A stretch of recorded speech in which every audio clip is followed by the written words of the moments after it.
that's the irony, you know, because it happened during, kumbaga, school hours, second floor ng Vinsons Hall na UP Diliman.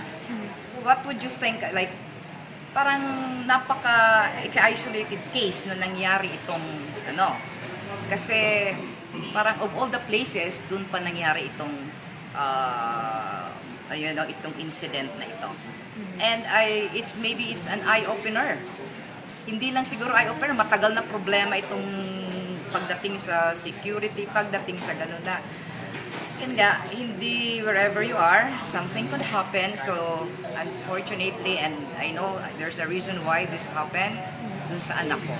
Talagay niyo ba merong need para mag-tighten ng security? Because really, anyone can go inside. Definitely. Kasi sino naman ang gustong mag-aral sa isang unsafe na institusyon? Diba? Like ako, as a parent, of course, hindi ka makatulog kung ganong yung anak mo na pinadala mo sa school na pwede palang pasukan ng mga ganitong elemento. Diba? And I think maraming ills of society rito sa ang pwedeng dito sa nangyari sa anak ko.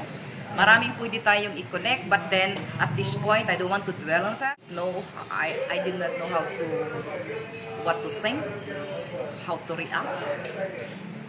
Pero makita mo yung spontaneous yan kukurutin ang puso mo sa ginawa sa anak ko. Kasi hindi ma-drawing yung mukha niya Paga yung mata niya, hindi niya maibuka, bandage yan, duguan, lahat. And then, nasa ER, very quick naman sila to yung CT scan. And then, while ginagawa yung mga test,